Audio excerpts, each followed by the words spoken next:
ಪ್ರೀತಿಯ ಮಕ್ಕಳೇ, ನಾವು ಕಳೆದ ತರಗತಿಯಲ್ಲಿ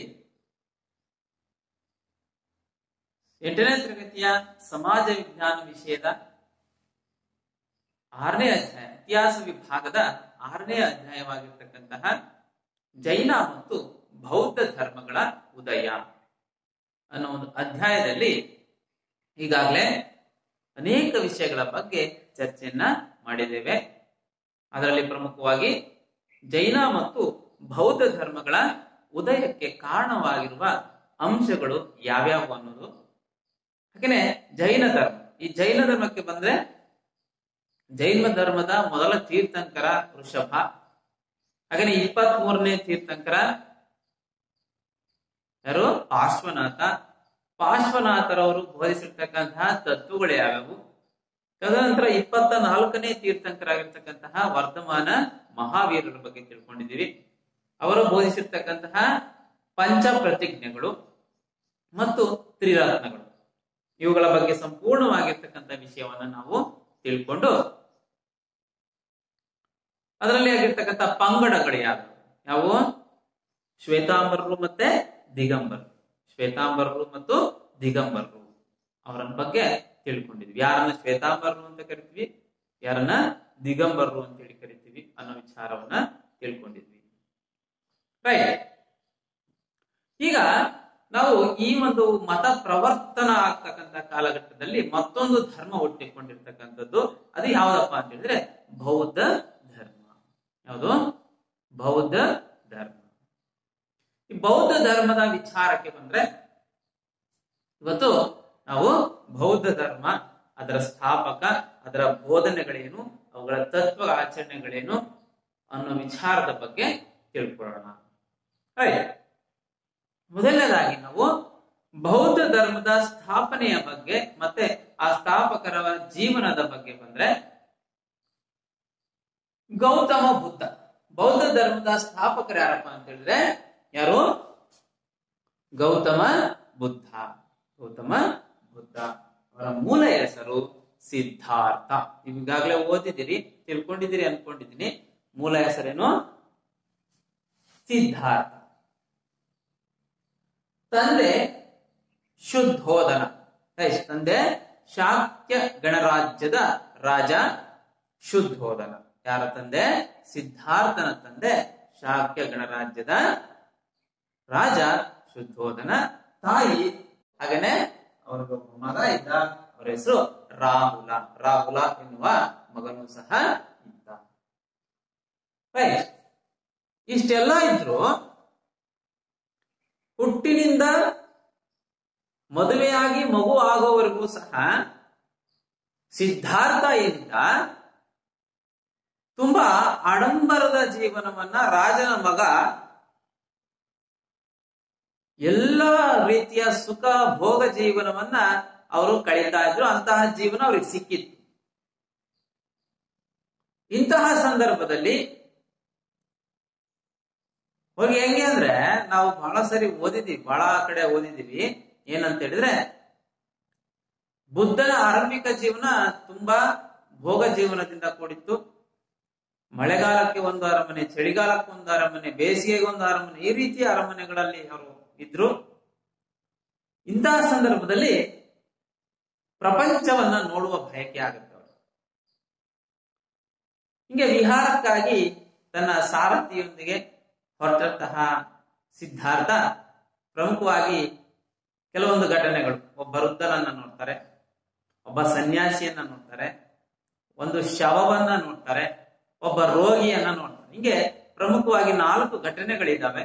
ಈ ಘಟನೆಗಳನ್ನ ನೋಡಿ ಅವನಿಗೆ ಆ ಘಟನೆಗಳ ಪರಿವೇ ಇರೋದಿಲ್ಲ.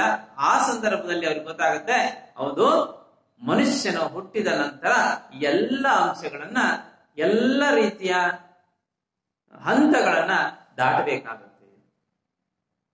ಸೊ ಹಾಗಾಗಿ ಮನೆಗೆ ಬಂದ್ಬಿಟ್ಟು ಅವ್ರಿಗೆ ತುಂಬಾ ಕಾಡ್ತಾ ಹೋಗುತ್ತೆ ಆ ವಿಚಾರಗಳು. ಸೊ ಹಾಗಾಗಿ ಏನ್ ಮಾಡಿದ್ರು, ಈ ರಾಜರ ರಾಜಭೋಗ ಜೀವನವನ್ನ, ಸಂಸಾರದ ಸುಖಗಳನ್ನ ಎಲ್ಲವನ್ನೂ ತ್ಯಜಿಸಿ ಸನ್ಯಾಸಿಯಾಗಿ ಹೋಗ್ತಾರೆ.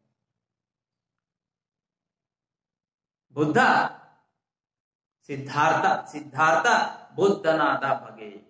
ಹೌದಲ್ಲ, ಬುದ್ಧ ಜಗವೆಲ್ಲ ಮಲಗಿರುವಾಗ ಅವನೊಬ್ಬನೆದ್ದ. ಯಾರು? ಬುದ್ಧ. ಯಾಕಪ್ಪ ಅಂತ ಹೇಳಿದ್ರೆ, ಕತ್ತಲೆಯಿಂದ ಕೂಡಿರ್ತಕ್ಕಂಥ ಈ ಜಗತ್ತಿಗೆ, ಪ್ರಚಲಿತ ಜಗತ್ತಿನಲ್ಲಿರ್ತಕ್ಕಂತಹ ನಿರರ್ಥಕತೆಯನ್ನ ಅರಿತು ಅದನ್ನ ಪಡಿಲೇಬೇಕು, ಜ್ಞಾನವನ್ನ ಪಡಿಲೇಬೇಕು ಅನ್ನೋ ಉದ್ದೇಶದಿಂದ ಅವ್ರ ಅನ್ವೇಷಣೆಗಾಗಿ ಹೊರಟು, ಸತ್ಯಾನ್ವೇಷಣೆ ಅಂತ ಹೇಳ್ತೀವಿ, ಸತ್ಯಾನ್ವೇಷಣೆಗಾಗಿ ಹೊರಟು ಅವರು ಜ್ಞಾನೋದಯವನ್ನ ಪಡೆದು ಸಿದ್ಧಾರ್ಥ ಆದವ ಏನಾದ? ಬುದ್ಧನಾದ. ಸಿದ್ಧಾರ್ಥ ಬುದ್ಧನಾಗಿ ಬದಲಾದ. ಅಂದ್ರೆ ಇಲ್ಲಿಗೆ ಈ ಸಿದ್ಧಾರ್ಥ ಎನ್ನುವ ಪದ ಇಲ್ಲಿಗೋಯ್ತು, ಬುದ್ಧನಾದ. ಅರ್ಥ ಆಗುತ್ತೆ ಮಕ್ಕಳೇ? ಏನು? ಸಿದ್ಧಾರ್ಥ ಬುದ್ಧನಾದ ಬಗ್ಗೆ. ಸೊ ಈ ಬುದ್ಧ ಗೌತಮ ಬುದ್ಧ ಏನಿದ್ದಾರೆ, ಇವರು ಮೊದಲನೇದಾಗಿ ಈ ಸಾರನಾಥ, ಬನಾರಸ್ ಸಮೀಪದಲ್ಲಿರ್ತಕ್ಕಂತಹ ಸಾರನಾಥಕ್ಕೆ ತಲುಪಿ ಅಲ್ಲಿ ಈ ಮೊಟ್ಟ ಮೊದಲ ಬೋಧನೆಯನ್ನ ಮಾಡ್ತಾರೆ. ಎಲ್ಲಿ?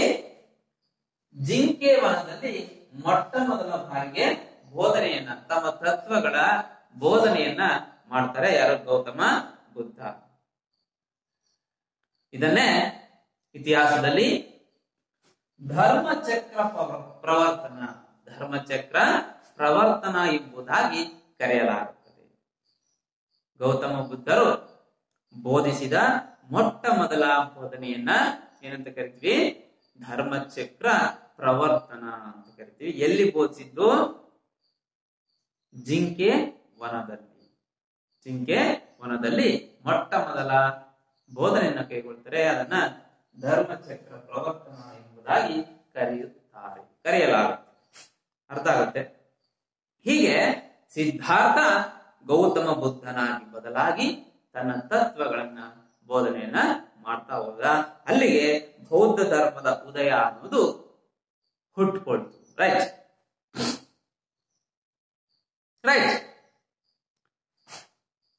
ಬುದ್ಧ ಜೀವನದ ಸತ್ಯವನ್ನ ಹರಿಲಿಕ್ಕೆ, ಜೀವನದ ಸತ್ಯವನ್ನ ತಿಳ್ಕೊಳ್ಳಿಕ್ಕೆ ಪ್ರಯತ್ನ ಪಡ್ತಾ ಹೋಗ್ತಾರೆ.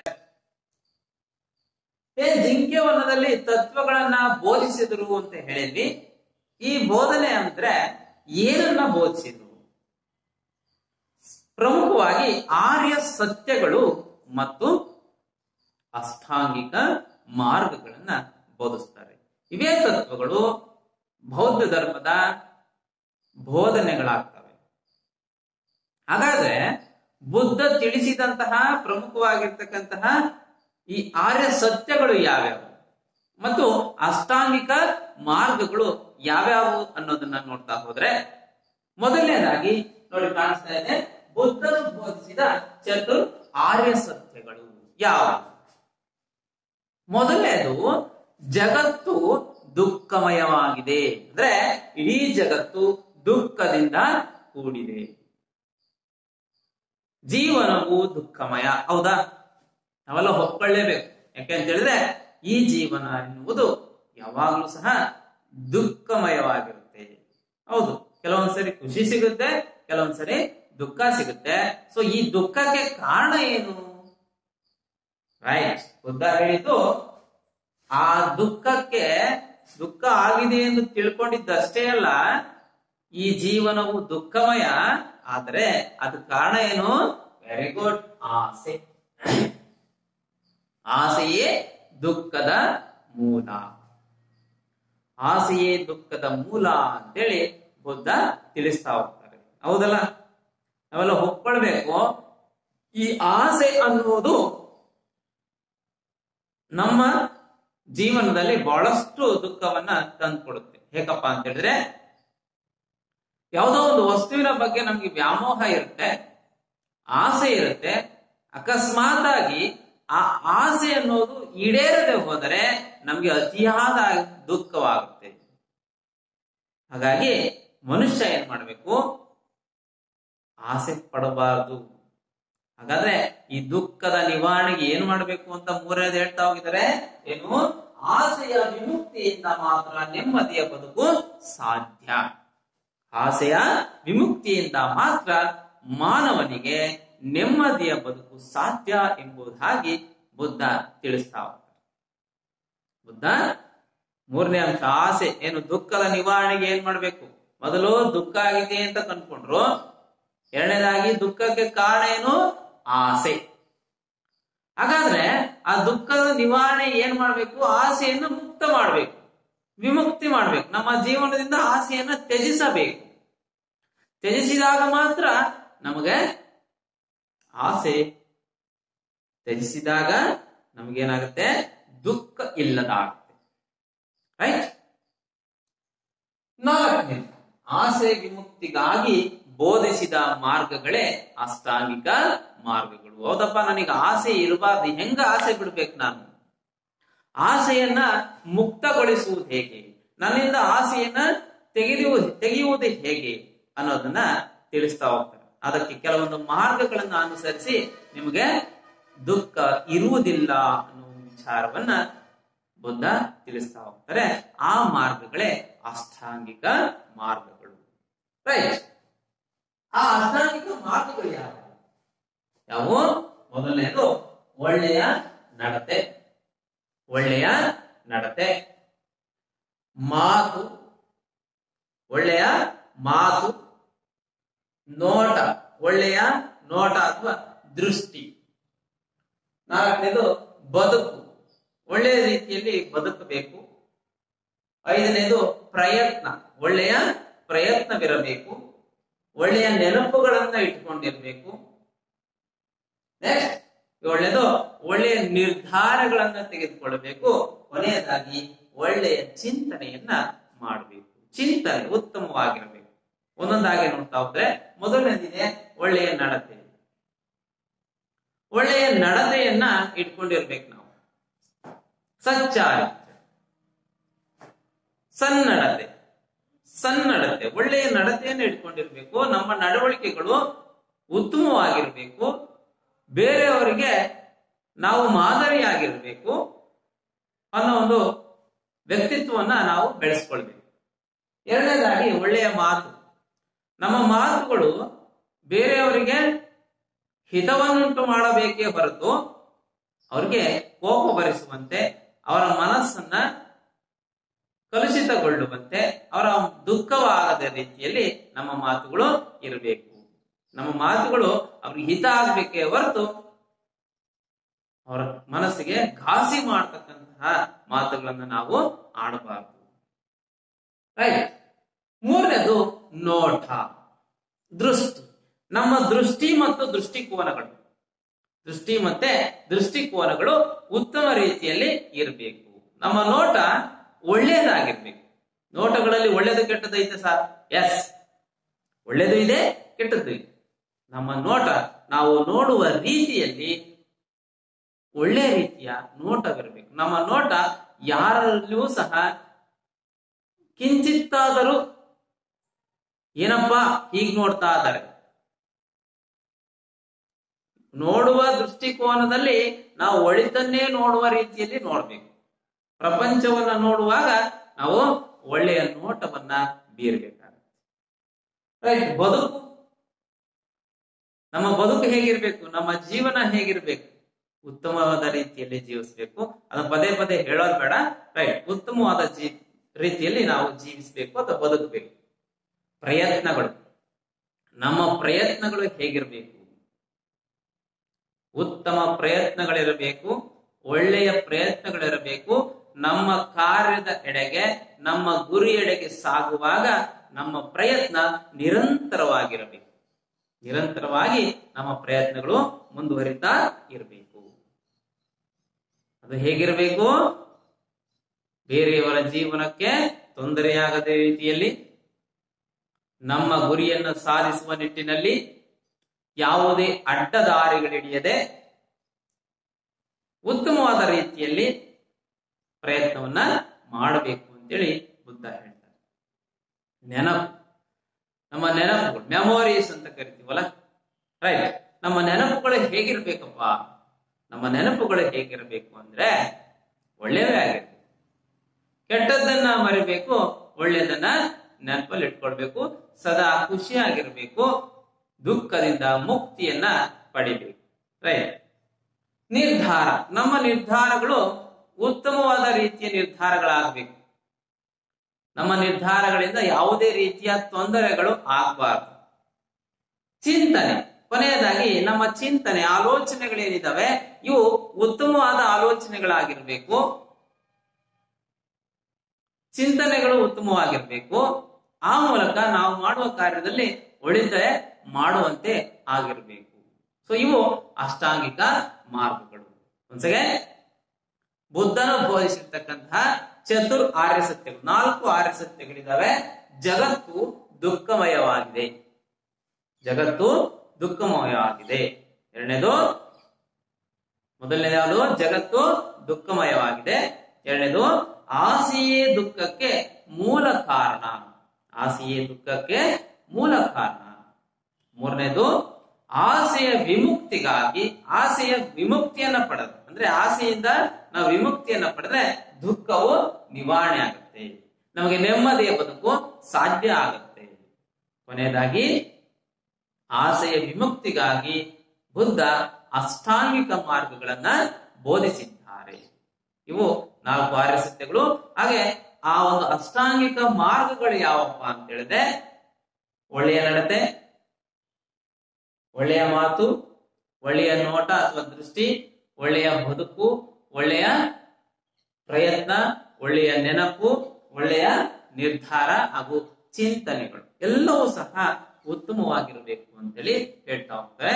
ಸೊ ಹಾಗಾದಾಗ ಮಾತ್ರ ನಮ್ಮ ಜೀವನ ದುಃಖದಿಂದ ಮುಕ್ತವಾಗುತ್ತೆ. ನಾವು ಯಾವಾಗಲೂ ಸಂತೋಷವಾಗಿರ್ತೀವಿ, ಬದುಕು ಸಂತೋಷವಾಗಿರುತ್ತೆ, ದುಃಖವಾಗಿ ಇರುವುದಿಲ್ಲ ಅನ್ನೋದು ಬುದ್ಧನ ಒಂದು ಆಶಯ, ತತ್ವ. ಸೊ ನಮ್ಮ ಸಮಾಜದಲ್ಲಿ ಇದೇ ರೀತಿಯ ಬದುಕನ್ನ ಜೀವಿಸಬೇಕು ಅಂತೇಳಿ ಬುದ್ಧ ಹೇಳ್ತಾ ಹೋಗ್ತಾರೆ. ಅರ್ಥ ಆಯ್ತು ಅನ್ಕೊಂಡಿದ್ದೀನಿ. ಇನ್ನ ಮುಂದಿನ ಕ್ಲಾಸ್ಗೆ ಸರಿ ಅರ್ಥ ಆಯ್ತು ಅಂತ ಭಾವಿಸ್ತಾ ಮುಂದಿನ ಕಲಿಕಾಂಶಕ್ಕೆ ಹೋಗೋಣ. ಬುದ್ಧನ 4 ಆರ್ಯ ಸತ್ಯಗಳು ಮತ್ತು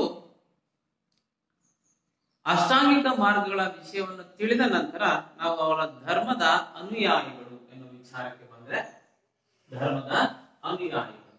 ಸೊ ಇಲ್ಲಿ ಶ್ರೀಮಂತರು, ವರ್ತಕರು, ಕುಶಲಕರ್ಮಿಗಳು ಮತ್ತು ಜನಸಾಮಾನ್ಯರು ಈ ಒಂದು ಹೊಸ ಪ್ರತಿಪಾದನೆಯಿಂದ ಪ್ರೇರೇಪಿತರಾದರು.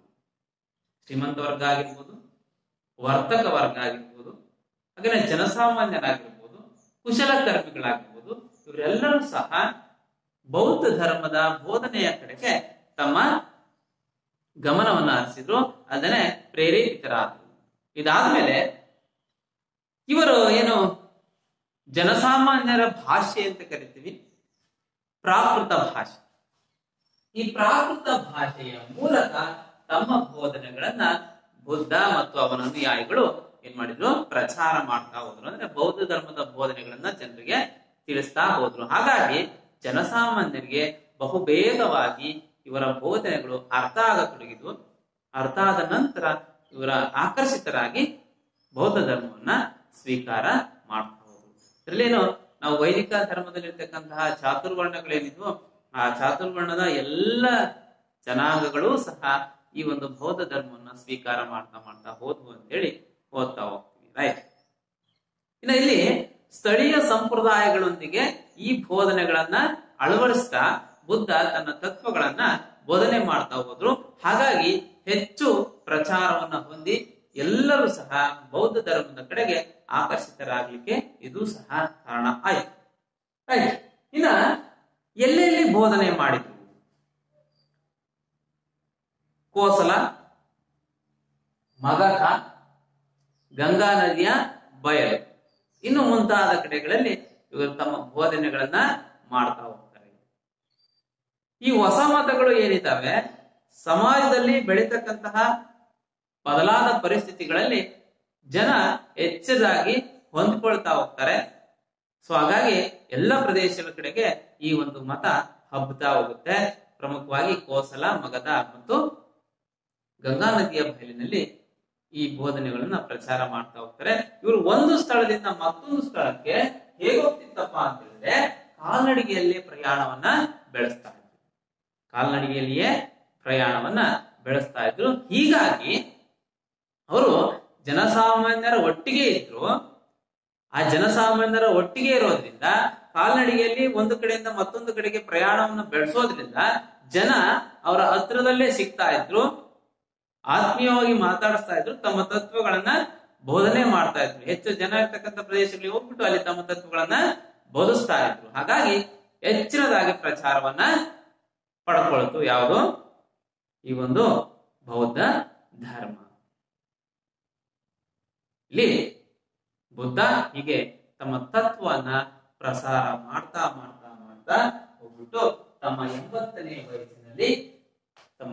80ನೇ ವಯಸ್ಸಿನಲ್ಲಿ ಕುಶಿನಗರದಲ್ಲಿ ಹೋಗಿ ಅವರು ಮಹಾಪರಿನಿರ್ವಾಣವನ್ನ ಹೊಂದಿದ್ರು. ಮಹಾಪರಿನಿರ್ವಾಣ ಏನೋ ಇಡೀ ವಯಸ್ಸಿನಲ್ಲಿ ತಮ್ಮ ಅವಿರತವಾಗಿರ್ತಕ್ಕಂಥ ಸಾರ್ಥಕ ಬದುಕನ್ನ ನಡೆಸಿ ತಮ್ಮ 80ನೇ ವರ್ಷದಲ್ಲಿ ಕುಶಿನಗರದಲ್ಲಿ ಮಹಾಪರಿನಿರ್ವಾಣವನ್ನ ಹೊಂದಿದ್ರು ಅಂತೇಳಿ ಹೇಳಬಹುದು. ಬುದ್ಧನ ಅಂತ್ಯವನ್ನ ಮಹಾಪರಿನಿರ್ವಾಣ ಅಂತ ಎಂಬ ಹೆಸರಿನಿಂದ ಕರೆಯಲಾಗುತ್ತೆ. ರೈಟ್ ಮಕ್ಕಳೇ, ಅರ್ಥ ಆಯ್ತು ಅನ್ಕೊಂಡಿದ್ದೀನಿ. ಹೀಗೆ ಬುದ್ಧ ಜಗತ್ತಿನಾದ್ಯಂತ ಇಂದು ಈ ಒಂದು ಧರ್ಮ ಹರಡಿರೋದನ್ನ ನೋಡ್ತಾ ಹೋಗ್ತೀವಿ. ಹಾಗೇನೆ ಬೌದ್ಧ ಧರ್ಮ ಏನಿದೆ ಅಹಿಂಸಾ ತತ್ವವನ್ನ ಹೊಂದಿರತಕ್ಕಂಥದ್ದು. ಜೀವನದಲ್ಲಿ ಸಂತೋಷವಾಗಿರ್ಬೇಕು ಅಂದ್ರೆ ಏನೇನ್ ಮಾಡಬೇಕು ಅನ್ನೋದನ್ನ ತಿಳಿಸ್ತಕ್ಕಂಥದ್ದು. ಎಲ್ಲ ಅಂಶಗಳ ಅಡಿಯಲ್ಲಿ ಬುದ್ಧ ನಮ್ಮ ಇಡೀ ಒಂದು ಸಮಾಜದಲ್ಲಿ ಮರೆಯಲಾಗಿರ್ತಕ್ಕಂತಹ ಒಂದು ಮಾಣಿಕ್ಯ ಅಂತೇಳಿ ಹೇಳ್ಬೋದು. ರೈಟ್. ಹೀಗೆ ಬುದ್ಧನು ಏನು ಪ್ರಚಾರವನ್ನ ಕೈಗೊಂಡು ವಿಹರಿಸತಕ್ಕಂತಹ ಪ್ರದೇಶದಲ್ಲಿ ಏನು ಬೌದ್ಧ ವಿಹಾರಗಳು ಅಂತ ಕರಿತೀವಿ. ಸೊ ಈ ಬೌದ್ಧ ವಿಹಾರಗಳನ್ನ ಮತ್ತೆ ಅನೇಕ ಕಟ್ಟಡಗಳನ್ನ ನಿರ್ಮಾಣ ಮಾಡಿರೋದನ್ನ ನೋಡ್ತೀವಿ ಬುದ್ಧನ ನಂತರ. ಹಾಗೇನೆ ಈ ಒಂದು ಬುದ್ಧನ ಅಸ್ಥಿ ಮತ್ತು ಕಳೆಬರಹಗಳು ಅಂತ ಏನ್ ಕರಿತೀವಿ, ಈ ಕಳೆಬರಹಗಳು ಅಥವಾ ಅಸ್ಥಿಪಂಜರ, ಕಳೆಬರಹ ಮತ್ತು ಮೂಳೆಗಳನ್ನ ಒಂದು ಕಡೆಗೆ ಸಂಗ್ರಹಿಸಿ ಅವರ ನೆನಪಿನಲ್ಲಿ ಇಟ್ಟಿದ್ದಾರೆ. ಯಾರು? ಬೌದ್ಧರು. ರೈಟ್. ಈ ಮೂಲಕ ಏನು ಚೈತ್ಯಾಲಯಗಳು ಮತ್ತು ಸ್ತೂಪಗಳು, ಸಾಂಚಿ ಸ್ತೂಪ ಅಂತ ಕರಿತೀವಿ. ಚೈತ್ಯಾಲಯಗಳು ಮತ್ತು ಸ್ತೂಪಗಳು, ಸಾಂಚಿ ಸ್ತೂಪ ಅಂತ ಕರಿತೀವಿ. ನಿಮ್ ಪುಸ್ತಕದಲ್ಲಿ ಇದೆ, ನೋಡ್ಕೊಳ್ರಿ. ಸೊ ಹೀಗೆ ಅನೇಕ ರೀತಿಯ ಸ್ತೂಪಗಳಲ್ಲಿ ಅವನ ಸಾಧನೆಗಳನ್ನ ಸ್ಮರಿಸ್ತಾ ಬುದ್ಧನನ್ನ ಪೂಜೆ ಮಾಡ್ಲಿಕ್ಕೆ ಶುರು ಮಾಡಿದ್ರು. ಅಲ್ಲಿ ಶುರುವಾಯಿತು ಯಾವುದು? ಮೂರ್ತಿ ಪೂಜೆ, ವಿಗ್ರಹಾರಾಧನೆ ಮತ್ತು ಮೂರ್ತಿ ಪೂಜೆಗಳು ಅಲ್ಲಿ ಪ್ರಾರಂಭ ಆಯಿತು. ಹೌದು ಮಕ್ಕಳೇ, ನಿಮಗೆ ಇದು ತಿಳಿದೇಬೇಕು. ಏನು? ಬೌದ್ಧ ಧರ್ಮ ಇಡೀ ಪ್ರಪಂಚದಾದ್ಯಂತ ಅನೇಕ ರಾಷ್ಟ್ರಗಳಲ್ಲಿ ಇದೆ. ನಾವೇನು ನಮ್ಮ ನೆರೆಹೊರೆಯ ರಾಷ್ಟ್ರಗಳು ಇದ್ದಾವೆ. ಯಾವುದು? ಮಯನ್ಮಾರ್, ಮಾಲ್ಡೀವ್ಸ್, ಥೈಲ್ಯಾಂಡ್, ಇನ್ನಿತರ ಅನೇಕ ದೇಶಗಳಲ್ಲಿ ಇಂದೂ ಸಹ ಬೌದ್ಧ ಧರ್ಮೀಯರು ಇದ್ದಾರೆ. ಬೌದ್ಧ ಧರ್ಮವನ್ನ ಅನುಸರಿಸತಕ್ಕಂಥವ್ರು ಇದ್ದಾರೆ. ಬೌದ್ಧ ಧರ್ಮವು ಜಗತ್ತಿನಲ್ಲೇ ಅತ್ಯಂತ ಹೆಚ್ಚು 5ನೇ ಸ್ಥಾನದಲ್ಲಿದೆ. ತನ್ನ ಅನುಯಾಯಿಗಳನ್ನ ಹೊಂದಿರುವ ಧರ್ಮಗಳಲ್ಲಿ 5ನೇ ಸ್ಥಾನದಲ್ಲಿ ಬೌದ್ಧ ಧರ್ಮ ಇರೋದನ್ನ ನಾವು ಕಾಣ್ತೀವಿ. ಬುದ್ಧನ ಮರಣಾನಂತರ ಗೌತಮ ಬುದ್ಧನ ಮರಣಾನಂತರ ಅವನ ಅನುಯಾಯಿಗಳು ಬುದ್ಧನ ಬೋಧನೆಗಳನ್ನ ಅಥವಾ ಬುದ್ಧನ ತತ್ವಗಳನ್ನ ತ್ರಿಪಿಟಕಗಳಲ್ಲಿ ಸಂಗ್ರಹಿಸಿಟ್ಟಿರೋದನ್ನ ನಾವು ಕಾಣ್ತೇವೆ.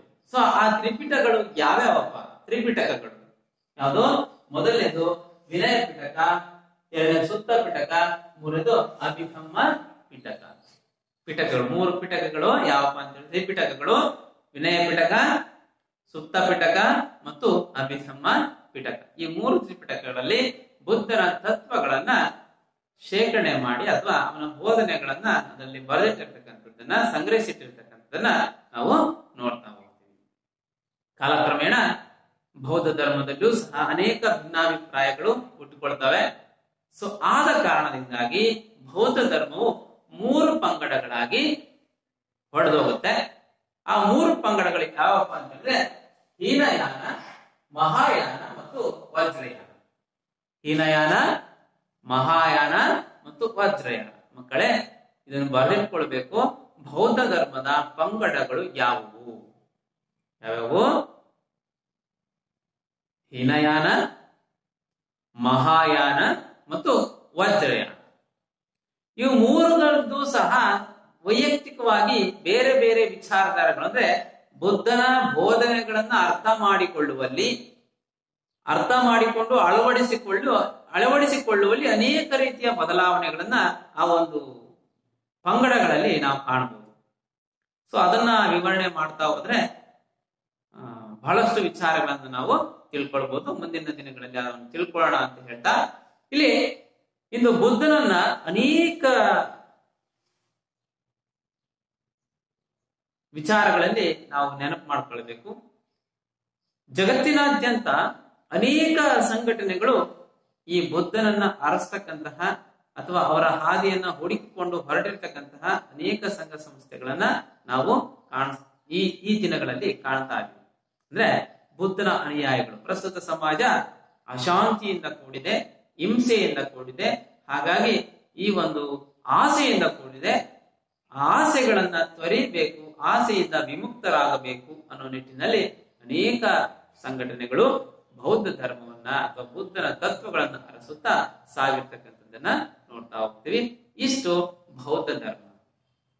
ಮಕ್ಕಳೇ, ನಾವು ಯಾವೆಲ್ಲ ವಿಚಾರವನ್ನ ಈಗ ತಿಳ್ಕೊಂಡಿದ್ವಿ? ಏನು? ಬೌದ್ಧ ಧರ್ಮ, ಬುದ್ಧನ ಆರಂಭಿಕ ಜೀವನ, ಅವನ ಮೊದಲ ಹೆಸರು ಸಿದ್ಧಾರ್ಥ. ಅವ್ರು ಯಾವಾಗ ಜ್ಞಾನೋದಯವನ್ನು ಪಡೆದ್ರು ಆಗ ಅವರು ಗೌತಮ ಬುದ್ಧ ಅಂತೇಳಿ ಕರೆಸ್ಕೊಳ್ತಾರೆ. ತಂದೆ ಶುದ್ಧೋಧನ, ತಾಯಿ ಮಾಯಾದೇವಿ. ರೈಟ್. ಹೀಗೆ ಅವರ ಪತ್ನಿ ಇದ್ರು ಯಶೋಧರೆ, ಮಗ ಯಾರು? ರಾಹುಲ. ರೈಟ್. ಹೀಗೆ ಅವರ ಆರಂಭಿಕ ಜೀವನವನ್ನ ತಿಳಿತಾ ಹೋದ್ರೆ ತದನಂತರ ಅವರ ಬೋಧನೆಗಳೇನಪ್ಪಾ ಅಂತ ಹೇಳಿದ್ರೆ, ಜೀವನವು ದುಃಖಮಯ, ಆಸೆಯೇ ದುಃಖಕ್ಕೆ ಮೂಲ ಕಾರಣ. ಆಸೆಯನ್ನು ತೊರೆದರೆ ದುಃಖ ನಿವಾರಣೆ ಆಗುತ್ತೆ, ಆಸೆಯನ್ನು ತೊರೆದರೆ ದುಃಖ ನಿವಾರಣೆ ಆಗುತ್ತೆ. ನಾಲ್ಕನೇದು, ಆ ಆಸೆಯನ್ನು ತೊರೆಯಲು ಅಷ್ಟಾಂಗಿಕ ಮಾರ್ಗಗಳು ಇದಾವೆ ಅಂತೇಳಿ ತನ್ನ ಅಷ್ಟಾಂಗಿಕ ಮಾರ್ಗಗಳನ್ನು ಸಹ ಬುದ್ಧ ಬೋಧಿಸ್ತಾರೆ.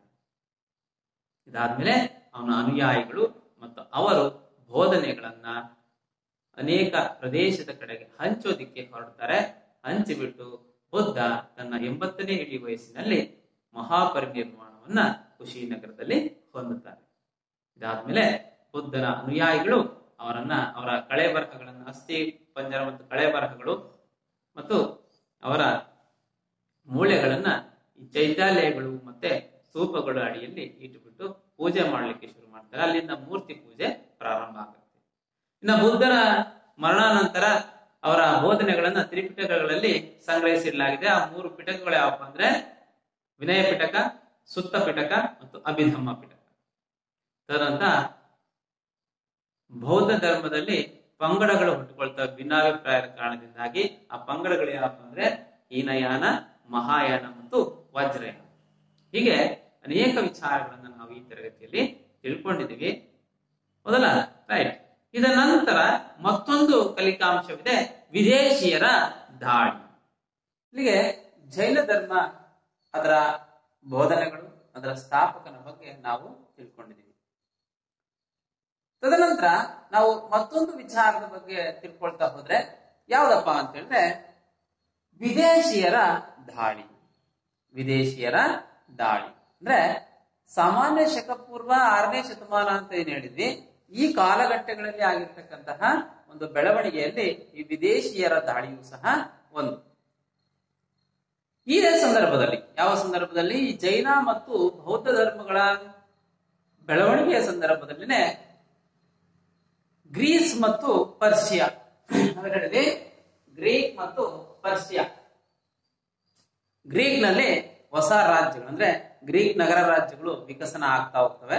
ಇದಲ್ಲದೆ ಪರ್ಷಿಯಾವು ಸಹ ಒಂದು ಪ್ರಬಲ ರಾಜ್ಯವಾಗಿ ಉದಯ ಆಗುತ್ತೆ. ಗ್ರೀಸ್ ಮತ್ತೆ ಪರ್ಷಿಯಾ ಈ ರಾಷ್ಟ್ರಗಳು, ಈ ರಾಜ್ಯಗಳು ಪ್ರಬಲ ರಾಜ್ಯಗಳಾಗಿ ಉದಯ ಆಗ್ತವೆ. ಸೊ ಇದೇ ಸಂದರ್ಭದಲ್ಲಿ ಈ ಪರ್ಷಿಯಾವನ್ನು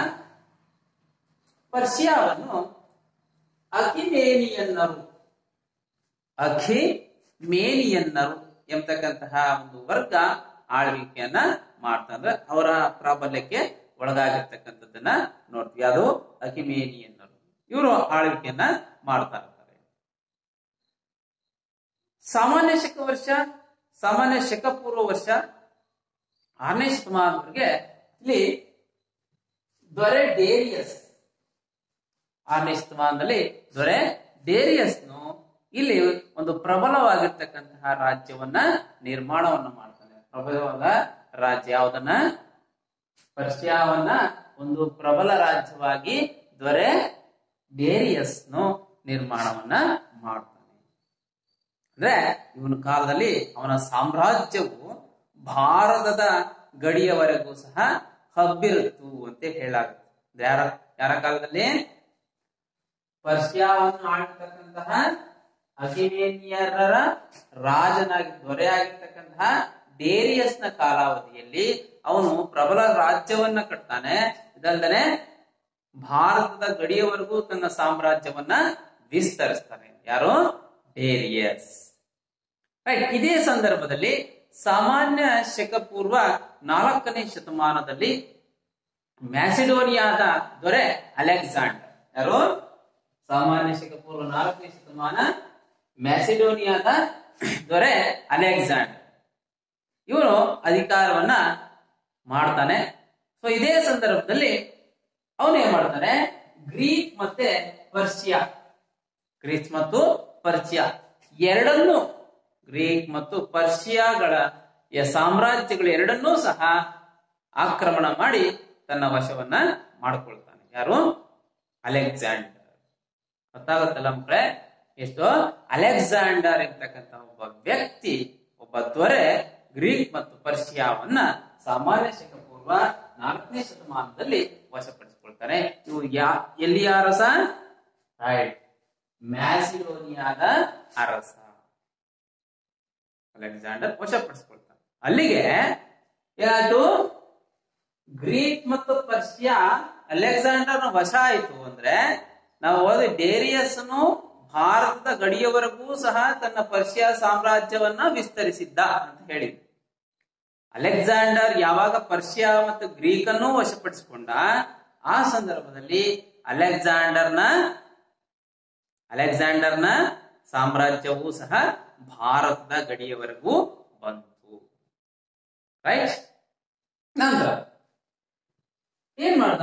ಕಂದಹಾರ್ ಮತ್ತು ಹಿಂದೂ ಕುಶ್ ಎಂಬತಕ್ಕಂಥ ಮಾರ್ಗಗಳಿದ್ದಾವೆ. ಆ ಸ್ಥಳಗಳ ಮಾರ್ಗವಾಗಿ ಅಂದ್ರೆ ಕಂದಹಾರ್ ಮತ್ತು ಹಿಂದೂ ಕುಶ್ ಮಾರ್ಗವಾಗಿ ಭಾರತವನ್ನೂ ಸಹ ಅಲೆಕ್ಸಾಂಡರ್ ಪ್ರವೇಶ ಮಾಡ್ತಾನೆ. ಯಾಕಂದ್ರೆ ಅಲ್ಲಿವರೆಗೂ ಅವನನ್ನ ತಡೆಯೋರು ಯಾರು ಇಲ್ಲ. ಯಾಕಂದ್ರೆ ಪರ್ಷಿಯಾವು ಸಹ ಅಲೆಕ್ಸಾಂಡರ್ನ ವಶ ಆಗಿದೆ. ಹಾಗಾಗಿ ಆ ಮಾರ್ಗವಾಗಿ ಭಾರತವನ್ನು ಸಹ ಪ್ರವೇಶ ಮಾಡ್ದ ಯಾರು? ಅಲೆಕ್ಸಾಂಡರ್. ಇನ್ನು ನಂತರ ರಾವಿ ಮತ್ತು ಬಿಯಾಸ್ ನದಿಯವರೆಗೂ ಸಹ ಸಾಗಿ ಈತನಿಗೆ ತನ್ನ ಮುಂದುವರಿಯಲಾಗದೆ ಇಲ್ಲಿ ಈ ಒಂದು ರಾವಿ ಮತ್ತು ಬಿಯಾಸ್ ನದಿಯವರೆಗೂ ಸಹ ಹೋಗ್ತಾನೆ. ಸೊ ಅಲ್ಲಿ ಪ್ರದೇಶದಲ್ಲಿ ಹೋಗಿ ಅದನ್ನ ಮುಂದುವರಿಯಲಾಗದೆ ಈ ಜೀಲಂ ನದಿಯ ಮೂಲಕ ಭಾರತ ಗಡಿಯನ್ನ ದಾಟಿ, ಜೀಲಂ ನದಿಯ ಮೂಲಕ ಭಾರತದ ಗಡಿಯನ್ನ ದಾಟಿ ಅದನ್ನ ಮಾರ್ಗ ಮಧ್ಯದಲ್ಲಿ ಏನು ಬ್ಯಾಬಿಲೋನಿಯಾ ಮಾರ್ಗ ಮಧ್ಯದಲ್ಲಿ ಹೋಗುವ ಸಂದರ್ಭದಲ್ಲಿ, ಮ್ಯಾಸಿಡೋನಿಯಾಕ್ಕೆ ಹೋಗುವ ಸಂದರ್ಭದಲ್ಲಿ ಬ್ಯಾಬಿಲೋನಿಯಾದಲ್ಲಿ ಮೃತನಾಗ್ತಾನೆ. ಯಾರು? ಅಲೆಕ್ಸಾಂಡರ್ ಇಲ್ಲಿ ಬ್ಯಾಬಿಲೋನಿಯಾದಲ್ಲಿ ಮೃತನಾದ. ಇಷ್ಟು ವಿದೇಶಿಯರ ದಾಳಿಗೆ ಸಂಬಂಧಪಟ್ಟಂತಹ ಮಾಹಿತಿ. ಇನ್ನು ಬಹಳ ಮುಖ್ಯವಾಗಿರ್ತಕ್ಕಂತಹ ವಿಷಯ ನಾವು ತಿಳ್ಕೊಳ್ಬೇಕು. ಭಾರತಕ್ಕೆ ಅಲೆಕ್ಸಾಂಡರ್ ಬಂದಾಗ ಅವನನ್ನು ಎದುರಿಸ್ತಕ್ಕಂಥವ್ರು ಯಾರು ಇರ್ಲಿಲ್ವಾ? ಯಾರಿದ್ರು? ಎಸ್, ಅವನಿಗೆ ಎದುರಾಗ್ತಕ್ಕಂಥವನೇ ನಮ್ಮ ರಾಷ್ಟ್ರದ ತಕ್ಷಶಿಲೆಯ ರಾಜನಾಗಿರ್ತಕ್ಕಂತಹ ಯಾರು? ಪೌರವ ಅಲೆಕ್ಸಾಂಡರ್ಗೆ ಎದುರಾಗ್ತಾನೆ. ಸೊ ಅವನು ಹೋರಾಟ ಮಾಡ್ತಾನೆ. ಹೋರಾಟದಲ್ಲಿ ಅಲೆಕ್ಸಾಂಡರ್ ಜಯ ಗಳಿಸ್ತಾನೆ. ಪೌರವ ಸೋಲನ್ನು ಅನುಭವಿಸಿ ಸೆರೆಯಾಳಾಗ್ತಾನೆ. ಅವನ ಧೈರ್ಯವನ್ನ ವರ್ಣಿಸಲಾಗಿದೆ. ಯಾರು? ಪೌರವನ ಧೈರ್ಯವನ್ನ ಏನಂತ ವರ್ಣಿಸಲಾಗಿದೆ ಅಂದ್ರೆ, ಅಲೆಕ್ಸಾಂಡರ್ನ ವಶಕ್ಕೆ ವಶವಾದ ನಂತರ ಪೌರವ ಹೇಳ್ತಾನೆ, ಅಲೆಕ್ಸಾಂಡರ್ ಕೇಳ್ತಾನೆ ಏನಂತ, ನಾನು ನಿನ್ನನ್ನ ಹೇಗೆ ನಡೆಸ್ಕೊಳ್ಬೇಕು ಅಂತ ಕೇಳ್ತಾನೆ. ಆ ಸಂದರ್ಭದಲ್ಲಿ ಪೌರವ ಹೇಳ್ತಾರೆ ಏನಂತಂದ್ರೆ, ಒಬ್ಬ ರಾಜ ಮತ್ತೊಬ್ಬ ರಾಜನನ್ನ ಹೇಗೆ ನಡೆಸಿಕೊಳ್ಳುತ್ತಾನೆಯೇ ಹಾಗೆ ನನ್ನನ್ನ ನೀನು ನಡೆಸಿಕೊಳ್ಳಬೇಕು ಅಂತೇಳಿ ಅಷ್ಟೊಂದು ಧೈರ್ಯದಿಂದ ಎದೆಗುಂದದೆ ಆ ಉತ್ತರವನ್ನ ಅಲೆಕ್ಸಾಂಡರ್ಗೆ ನೀಡ್ತಾನೆ. ಸೊ ಇದು ಏನು ಅಲ್ಲಿನ ಯಾರೋ ಪ್ರವಾಸಿಗರಾಗಿರ್ತಕ್ಕಂಥ ಅನೇಕರು ಇವನ ಬಗ್ಗೆ ಅದನ್ನ ಹೇಳ್ತಾ ಹೋಗ್ತಾರೆ. ಆ ಒಂದು ಗ್ರಂಥಗಳಲ್ಲಿ ಸಹ ನಮಗೆ ಮಾಹಿತಿ ಸಿಗ್ತಾ ಹೋಗುತ್ತೆ. ಅಂತಹ ಒಬ್ಬ ಪೌರವ ಅಲೆಕ್ಸಾಂಡರ್ನ ಎದುರಿಸತಕ್ಕಂತಹ ಒಬ್ಬ ವ್ಯಕ್ತಿ ನಮ್ಮ ದೇಶದಲ್ಲಿ ಇದ್ದ ಅನ್ನೋದು ನಮ್ಮ ಹೆಮ್ಮೆಯ ವಿಷಯ. ರೈಟ್, ಇದು ಪುಸ್ತಕದಲ್ಲಿ ನಿಮಗೆ ಮಾಹಿತಿ ನಿಮಗೆ ನೆನಪಿರಲಿ ಅಂತ ಒಂದು ಕಾಲಂ ಇದೆ, ಅದನ್ನ ನೋಡಿ ತಿಳ್ಕೊಳ್ರಿ ಅಂತ ಹೇಳ್ತಾ, ಇಷ್ಟು ನಾವು ಜೈನ ಮತ್ತು ಬೌದ್ಧ ಧರ್ಮಗಳ ಉದಯ ಅನ್ನೋ ವಿಚಾರಕ್ಕೆ ಸಂಬಂಧಪಟ್ಟಂತೆ ಒಂದು ಅಧ್ಯಾಯಕ್ಕೆ ಸಂಬಂಧಪಟ್ಟಂತೆ ವಿವರಣೆ ಇದೆ. ಇಲ್ಲಿಗೆ ಈ ಅಧ್ಯಾಯ ಮುಕ್ತಾಯ ಆಯಿತು. ಕೆಲವೊಂದು ಪ್ರಶ್ನೆಗಳಿದಾವೆ ನಿಮ್ಮ ಅಭ್ಯಾಸ ಪುಸ್ತಕದಲ್ಲಿ, ಅವನ್ನ ಬರೀರಿ. ನಿಮ್ಮ ನೋಟ್ ಪುಸ್ತಕದಲ್ಲಿ ಬರೆದು ಶಿಕ್ಷಕರಿಗೆ ತೋರಿಸಿ. ಅಲ್ಲಿ ಕೆಲವೊಂದು ಬಿಟ್ಟ ಸ್ಥಳಗಳಿದಾವೆ, ಅವುಗಳನ್ನ ತಿಳಿಸಿ ನಂತರ ತರಗತಿಯನ್ನು ಮುಗಿಸ್ತೇನೆ. ಮೊದಲನೇದು ಜೈನ ಧರ್ಮದ ಅಥವಾ ಜೈನರ ಮೊದಲ ತೀರ್ಥಂಕರ ಯಾರು? ಪಾಠ ಮಾಡುವ ಸಂದರ್ಭದಲ್ಲಿ ಹೇಳಿದೆ, ಜೈನರ ಮೊದಲ ತೀರ್ಥಂಕರ ಯಾರು? ಋಷಭ ಅಥವಾ ಆದಿನಾಥ ಅಂತ ಕರೀತಾರೆ, ಋಷಭ. ರೈಟ್. ಇನ್ನ ಎರಡನೇ ಬಿಟ್ಟ ಸ್ಥಳ ಇದೆ, ವರ್ಧಮಾನ ಜನಿಸಿದ ಸ್ಥಳ ಯಾವುದು? ವೈಶಾಲಿಯ ಕುಂಡಲವನ. ವರ್ಧಮಾನ ಮಹಾವೀರರು ಜನಿಸಿದ ಸ್ಥಳ ವೈಶಾಲಿಯ ಕುಂಡಲವನ. ರೈಟ್. ಇನ್ನು ಮೂರನೇ ಬಿಟ್ಟ ಸ್ಥಳ, ಮಹಾವೀರನು ತನ್ನ 42ನೇ ವಯಸ್ಸಿನಲ್ಲಿ ಡ್ಯಾಶ್ ಪಡೆದನು ಅಂತ ಇದೆ. ವರ್ಧಮಾನನು ತನ್ನ 42ನೇ ವಯಸ್ಸಿನಲ್ಲಿ ಡ್ಯಾಶ್ ಪಡೆದನು. ಏನನ್ನ ಪಡೆದ? ಕೈವಲ್ಯ ಜ್ಞಾನವನ್ನ ಪಡೆದ. ಮಕ್ಕಳು, ಕೈವಲ್ಯ ಜ್ಞಾನವನ್ನ ಪಡೆದನು. ರೈಟ್.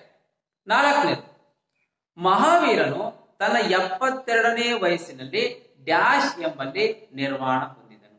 ಮಹಾವೀರನು ತನ್ನ 72ನೇ ವಯಸ್ಸಿನಲ್ಲಿ ಡ್ಯಾಶ್ ಎಂಬಲ್ಲಿ ನಿರ್ವಾಣ ಹೊಂದಿದನು. ಎಲ್ಲಿ?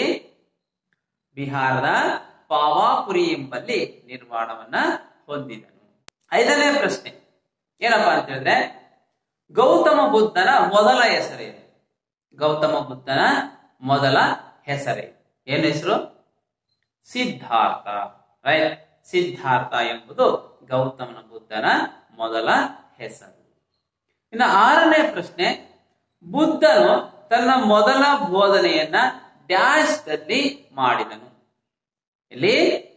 ಜಿಂಕೆವನದಲ್ಲಿ ಮಾಡಿದನು. ಎಲ್ಲಿ? ಜಿಂಕೆವನದಲ್ಲಿ ತನ್ನ ಮೊದಲ ಬೋಧನೆಯನ್ನ ಮಾಡಿದನು. ಏಳನೇ ಕೊನೆಯ ಬಿಟ್ಟ ಸ್ಥಳ, ಬುದ್ಧನ ಮೊದಲ ಬೋಧನೆಯನ್ನ ಡ್ಯಾಶ್ ಎಂದು ಕರೆಯಲಾಗಿದೆ. ಡ್ಯಾಶ್ ಎಂದು ಕರೆಯಲಾಗಿದೆ. ಏನಂತ ಕರಿತೀವಿ? ಧರ್ಮಚಕ್ರ ಪ್ರವರ್ತನ. ಧರ್ಮಚಕ್ರ ಪ್ರವರ್ತನ ಎಂದು ಕರೆಯಲಾಗಿದೆ. ಇಷ್ಟು ಬಿಟ್ಟ ಸ್ಥಳಕ್ಕೆ ಸಂಬಂಧಪಟ್ಟಂತಹ ಮಾಹಿತಿ ಇದೆ ಮಕ್ಕಳೇ. ಇದಲ್ಲದೆ ಕೆಲವೊಂದು ಪ್ರಶ್ನೆಗಳಿದಾವೆ. ಯಾವ ಪ್ರಶ್ನೆಗಳು? ಅಭ್ಯಾಸದ ಪ್ರಶ್ನೆಗಳು. ಅದಕ್ಕೆ ನೀವು ಉತ್ತರವನ್ನ ಬರಿಬೇಕಾಗುತ್ತೆ. ಹೇಳ್ತಾ ಹೋಗ್ತೀನಿ, ನೋಡ್ಕೊಳ್ರಿ. ಈ ಕೆಳಕಂಡ ಪ್ರಶ್ನೆಗಳಿಗೆ ಸಂಕ್ಷಿಪ್ತವಾಗಿ ಉತ್ತರಿಸಿ. ಹೊಸ ಧರ್ಮಗಳ ಉದಯದ ಪೂರ್ವದಲ್ಲಿದ್ದ ಹಿನ್ನೆಲೆಯನ್ನ ಸಂಕ್ಷಿಪ್ತವಾಗಿ ವಿವರಿಸಿ. ಎರಡನೇದು, ಮಹಾವೀರನ ಜೀವನ ಕುರಿತು ಬರೆಯಿರಿ. ಮೂರನೇದು, ತ್ರಿರತ್ನಗಳೆಂದರೇನು? 4, ಜೈನರ ಪಂಗಡಗಳನ್ನ ಹೆಸರಿಸಿ. 5, ಮಧ್ಯಮ ಪಂಥವೆಂದರೇನು? 6, ಹೊಸ ಧರ್ಮದಿಂದ ಪ್ರೇರಿತರಾದವರು ಯಾರು? 7ನೇದು, ತ್ರಿಪಿಟಕಗಳ ಬಗ್ಗೆ ಟಿಪ್ಪಣಿ ಬರೆಯಿರಿ. ತ್ರಿಪಿಟಕಗಳ ಬಗ್ಗೆ ಟಿಪ್ಪಣಿಯನ್ನ ಬರೆಯಿರಿ. ಇಷ್ಟು ಮಾಹಿತಿ ಇದೆ. ಇಲ್ಲದಲ್ಲದೆ ಈ ಧರ್ಮ ಅಂದ್ರೇನು, ಮತ ಅಂದ್ರೇನು, ಪಂಥ ಅಂದ್ರೇನು, ಆಸ್ತಿಕ ಅಂದ್ರೇನು, ನಾಸ್ತಿಕ ಅಂದ್ರೇನು, ಎಲ್ಲ ವಿಚಾರಗಳ ಬಗ್ಗೆ ನೀವು ಮಾಹಿತಿಯನ್ನ ತಿಳಿಬೇಕಾಗತ್ತೆ. ಸೊ ಇಷ್ಟು ಜೈನ ಮತ್ತೆ ಬೌದ್ಧ ಧರ್ಮ. ಏನೆಲ್ಲ ಕಲಿಕಾಂಶಗಳ ಬಗ್ಗೆ ತಿಳ್ಕೊಂಡಿದೀವಿ ಮಕ್ಕಳು ಇವತ್ತು? ಈ 3 ತರಗತಿಯಲ್ಲಿ ಆಗಿದಾವೆ. ಈ 3 ತರಗತಿಯಲ್ಲಿ ನಾವ್ ಯಾವೆಲ್ಲ ಈ ಅಧ್ಯಾಯದಿಂದ ಏನೇನೆಲ್ಲ ಅಂಶಗಳನ್ನು ತಿಳ್ಕೊಂಡಿದೀವಿ ಅಂದ್ರೆ, ಜೈನ ಮತ್ತು ಬೌದ್ಧ ಧರ್ಮಗಳ ಉದಯಕ್ಕೆ ಕಾರಣವಾಗಿರ್ತಕ್ಕಂತಹ ಅಂಶಗಳು ಯಾವ್ಯಾವು, ಜೈನ ಧರ್ಮದಲ್ಲಿ ಆರಂಭಿಕವಾಗಿರ್ತಕ್ಕಂತಹ ತೀರ್ಥಂಕರ ಋಷಭನಾಥ, 23ನೇವರು ಪಾರ್ಶ್ವನಾಥ, 24ನೇವರು ವರ್ಧಮಾನ ಮಹಾವೀರ. ಇದಲ್ಲದೆ ನಾವು ಕಳೆದ ತರಗತಿಯಲ್ಲಿ ಆ 24 ಜನನು ಸಹ ನಿಮ್ಗೆ ತಿಳಿಸುವ ಪ್ರಯತ್ನವನ್ನ ಮಾಡಿದೆ. ಹಾಗೆ ವರ್ಧಮಾನ ಮಹಾವೀರರ ಬೋಧನೆಗಳೇನು? ವರ್ಧಮಾನ ಮಹಾವೀರ ಏನು ಪಂಚ ಪ್ರತಿಜ್ಞೆಗಳು ಅಂತ ಕರಿತೀವಿ. ಅಹಿಂಸೆ, ಸತ್ಯ, ಆಸ್ತೇಯ, ಅಪರಿಗ್ರಹ ಮತ್ತು ಬ್ರಹ್ಮಚರ್ಯ. ಇವು 5 ಪಂಚ ಪ್ರತಿಜ್ಞೆಗಳು. ತ್ರಿಪಿಟಕಗಳು ಅಂತ ಕರೆದ್ವಿ. ಏನೋ ತ್ರಿರತ್ನಗಳು ಅಂತ ಕರೆದ್ವಿ. ತ್ರಿರತ್ನಗಳು ಯಾವುವು? ಸಮ್ಯಕ್ ಜ್ಞಾನ, ಸಮ್ಯಕ್ ದರ್ಶನ, ಸಮ್ಯಕ್ ಚಾರಿತ್ರ್ಯ. ಇವನ್ನ ತ್ರಿರತ್ನಗಳು ಅಂತ ಕರೆದ್ವಿ. ಇದಾದ ಮೇಲೆ ಅವರ ಅನುಯಾಯಿಗಳು, ಅದರ ಪಂಗಡಗಳು ಶ್ವೇತಾಂಬರರು ಮತ್ತೆ ದಿಗಂಬರರು. ಬಿಳಿಯ ವಸ್ತ್ರವನ್ನ ಧರಿಸಿದಂತಹ ಜೈನ ಮುನಿಗಳನ್ನ ಶ್ವೇತಾಂಬರರು ಅಂತ ಕರೆದ್ರೆ, ಉಡುಪನ್ನೇ ಧರಿಸಿದ, ಯಾವುದೇ ರೀತಿಯ ಉಡುಪನ್ನೇ ಧರಿಸಿದ ಜೈನ ಮುನಿಗಳನ್ನ ದಿಗಂಬರರು ಅಂತೇಳಿ ಕರೆದ್ವಿ. ನೆಕ್ಸ್ಟ್ ಅವರ ಅನುಯಾಯಿಗಳಾಯ್ತು. ಕೊನೆ ಮತ್ತೆ ಬರ್ತಕ್ಕಂಥದ್ದು ಇವತ್ತಿನ ತರಗತಿಯಲ್ಲಿ ತಿಳಿದಂತಹ ಬೌದ್ಧ ಧರ್ಮ. ಬೌದ್ಧ ಧರ್ಮದಲ್ಲಿ ಸಿದ್ಧಾರ್ಥ ಏನು ಗೌತಮ ಬುದ್ಧನ ಬಾಲ್ಯದ ಜೀವನ, ಅವರ ಜೀವನದ ಬಗ್ಗೆ ಸ್ವಲ್ಪ ತಿಳ್ಕೊಂಡ್ವಿ. ಅದಾದ ನಂತರ ಅವರ ತತ್ವಗಳು ಪಂಚ ಏನು 4 ತತ್ವಗಳು ಯಾವ್ಯಾವು? ಜೀವನವು ದುಃಖಮಯ, ಜಗತ್ತು ದುಃಖಮಯದಿಂದ ಕೂಡಿದೆ, ಆಸೆಯೇ ದುಃಖಕ್ಕೆ ಮೂಲ, ಆಸೆಯನ್ನು ತೊರೆದರೆ ದುಃಖದಿಂದ ನಾವು ಮುಕ್ತಿಯನ್ನ ಪಡೆಯಬಹುದು. ಆ ಮುಕ್ತಿಯನ್ನು ವಿಮುಕ್ತಿಯನ್ನು ಪಡೆಯಲಿಕ್ಕೆ ಅಷ್ಟಾಂಗ ಮಾರ್ಗಗಳಿದಾವೆ ಅಂತ ಹೇಳಿದ್ವಿ. ಆ ಅಷ್ಟಾಂಗ ಮಾರ್ಗಗಳು ಸಹ ನಮ್ಗೆ ತಿಳ್ಕೊಂಡಿದ್ವಿ. ಹಾಗನೆ ಬುದ್ಧನ ಅನುಯಾಯಿಗಳಿಗೆ ಬಂದ್ರೆ, ಇಲ್ಲಿ ಅವರು ಪ್ರಪಂಚದಾದ್ಯಂತ ಬೋಧನೆ ಮಾಡ್ತಾ ವಿಸ್ತರಿಸ್ತಾ ಹೋದ್ರು. ತಮ್ಮ ತತ್ವವನ್ನ ಬೋಧನೆ ಮಾಡ್ತಾ, ತಮ್ಮ ಧರ್ಮವನ್ನ ವಿಸ್ತರಣೆ ಮಾಡ್ತಾ ಹೋದ್ರು. ಅವರಲ್ಲಿ ಬುದ್ಧನ ಬೋಧನೆಗಳನ್ನ ತ್ರಿಪಿಟಕಗಳ ಅಡಿಯಲ್ಲಿ ಸಂಗ್ರಹಿಸಲಾಗಿದೆ. ಆ ತ್ರಿಪಿಟಕಗಳು ಯಾವಪ್ಪ ಅಂದ್ರೆ ವಿನಯ ಪಿಟಕ, ಸುತ್ತ ಪಿಟಕ ಮತ್ತು ಅಭಿಧಮ್ಮ ಪಿಟಕಗಳು ಅಂತೇಳಿ. ಇದಾದ ನಂತರ ಬುದ್ಧನ ಅನುಯಾಯಿಗಳ ವಿಚಾರಕ್ಕೆ ಬಂದ್ರೆ, ಅಲ್ಲಿಯೂ ಸಹ 3 ಪಂಗಡಗಳಾದವು. ಯಾವುದು? ಹೀನಯಾನ, ಮಹಾಯಾನ ಮತ್ತು ವಜ್ರಯಾನ. ಈ 3 ಪಂಗಡಗಳು ಹಾಗೂ ಈ 3 ಪಂಗಡಗಳ ಆದ ನಂತರ ನಾವು ವಿದೇಶಿಯರ ದಾಳಿ ವಿಚಾರಕ್ಕೆ ಬಂದ್ವಿ. ಸೊ ಇಲ್ಲಿ ಈ ವಿಚಾರವನ್ನ ತಿಳ್ಕೊಂಡಿದೀವಿ. ಸೊ ಇಷ್ಟು ನಾವು ಜೈನ ಮತ್ತು ಬೌದ್ಧ ಧರ್ಮದ ಬಗ್ಗೆ ಸಂಕ್ಷಿಪ್ತವಾದ ವಿವರಣೆ ತಿಳ್ತಾ ಈ ಅಧ್ಯಾಯವನ್ನ ಮುಗಿಸೋಣ. ಅಭ್ಯಾಸ ಪ್ರಶ್ನೆಗಳನ್ನ ಬರೆದು ಶಿಕ್ಷಕರಿಗೆ ತೋರಿಸಿ ಅಂತ ಹೇಳ್ತಾ ಪ್ರೀತಿಯ ತರಗತಿಯನ್ನು ಮುಗಿಸ್ತಾ ಇದ್ದೀನಿ. ಪ್ರೀತಿಯ ವಿದ್ಯಾರ್ಥಿಗಳೇ, ನಾವು ಇತಿಹಾಸವನ್ನು ತಿಳಿಬೇಕಾದ ಸಂದರ್ಭದಲ್ಲಿ ನಮಗೆ ಸ್ಥಳದ ಪರಿಕಲ್ಪನೆ ಅನ್ನೋದು, ಸ್ಥಳದ ಕಲ್ಪನೆ ಅನ್ನೋದು ಬಹಳ ಮುಖ್ಯವಾಗಿ ಬೇಕಾಗುತ್ತೆ. ಸೊ ಹಾಗಾಗಿ ಬೌದ್ಧ ಧರ್ಮದಲ್ಲಿ ಅಥವಾ ಬೌದ್ಧ ಧರ್ಮದ ವಿಷಯವನ್ನು ತಿಳಿಯುವ ಸಂದರ್ಭದಲ್ಲಿ ಬರುವಂತಹ ಕೆಲವೊಂದು ಸ್ಥಳಗಳ ಪರಿಚಯವನ್ನ ನಾನು ನಿಮಗೆ ಮಾಡಿಕೊಡ್ತೇನೆ. ಮೊದಲನೇದಾಗಿ ನಾವು ಬುದ್ಧರ ಜನ್ಮಸ್ಥಳವಾಗಿರ್ತಕ್ಕಂತಹ ಲುಂಬಿನಿ ಸ್ಥಳವನ್ನ ತಿಳ್ಕೊಳ್ಬೇಕು. ಸೊ ನಾವು ಪಾಠದ ಪ್ರಾರಂಭದಲ್ಲಿ ತಿಳಿಯುವ ಪ್ರಯತ್ನ ಮಾಡಿದೀವಿ. ಆ ಲುಂಬಿನಿ ವನ ಕಾಣಿಸ್ತಾ ಇದೆಯಲ್ಲ ನಿಮಗೆ? ಎಸ್, ಲುಂಬಿನಿ ವನ. ಎರಡನೇದಾಗಿ ಗೌತಮ ಬುದ್ಧರು ನಿರ್ವಾಣ ಹೊಂದಿದ ಸ್ಥಳ, ಮಹಾಪರಿನಿರ್ವಾಣವನ್ನ ಹೊಂದಿದ ಸ್ಥಳ ಕುಶಿನಗರ. ಅರ್ಥ ಆಯ್ತಲ್ಲ? ಕಾಣಿಸ್ತಾ ಇದೆ ಕುಶಿನಗರ. ಇದಾದ ಮೇಲೆ ಸಾರನಾಥ. ಇಲ್ಲಿ ಸಾರನಾಥ ಏನೋ ಬನಾರಸ್ ಸಮೀಪದ ಇರ್ತಕ್ಕಂತಹ ಸಾರನಾಥ ಅಂದ್ರೆ ಇದರ ಸಮೀಪದಲ್ಲಿರ್ತಕ್ಕಂತಹ ಜಿಂಕೆ ವನದಲ್ಲಿ ಮೊಟ್ಟ ಮೊದಲ ಬಾರಿಗೆ ಗೌತಮ ಬುದ್ಧರು ತಮ್ಮ ಬೋಧನೆಯನ್ನ ಮಾಡಿದ್ದು. ಹಾಗೆ ಇದು ಧರ್ಮಚಕ್ರ ಪ್ರವರ್ತನ ಎಂದು ಕರೆಯಲ್ಪಟ್ಟಿರುವುದು. ನಂತರ ಸಾಂಚಿ ಸ್ತೂಪ, ಸ್ತೂಪದ ಚಿತ್ರವನ್ನ ನೋಡಿದ್ರಿ ನೀವು. ಸಾಂಚಿಯಲ್ಲಿ ಬೌದ್ಧ ಸ್ತೂಪ ಇರೋದನ್ನ, ಸೊ ಆ ಒಂದು ಸ್ಥಳ. ಇನ್ನು ನಂತರದಲ್ಲಿ ಬುದ್ಧ ಮತ್ತು ಅವನ ಅನುಯಾಯಿಗಳು ತನ್ನ ತತ್ವಗಳ ಬೋಧನೆಯಲ್ಲಿ ಹೊರಟಂತ ಸಂದರ್ಭದಲ್ಲಿ ಸ್ಥಳ ಆ ಒಂದು ಮಗಧ ಸ್ಥಳ, ಮಗಧ ಎಂಬತಕ್ಕಂಥಲ್ಲಿ ಪ್ರಚಾರವನ್ನ ಕೈಗೊಂಡ್ರು. ಸೊ ಆ ಸ್ಥಳ ನಿಮ್ಗೆ ಕಾಣಿಸ್ತಾ ಇದೆ. ಹಾಗೇನೆ ನಿಮಗೊಂದು ವರ್ಕ್ ಇದೆ, ಏನಪ್ಪಾ ಅಂತ ಹೇಳಿದ್ರೆ ಇನ್ನಿತರ ಈ ಪಾಠದಲ್ಲಿ ಬರ್ತಕ್ಕಂತಹ ಇನ್ನಿತರ ಸ್ಥಳಗಳನ್ನ ನೀವು ಭಾರತದ ಭೂಪಟವನ್ನು ಬರೆದು ಅದರಲ್ಲಿ ಗುರುತು ಮಾಡುವ ಪ್ರಯತ್ನವನ್ನ ಮಾಡಿ.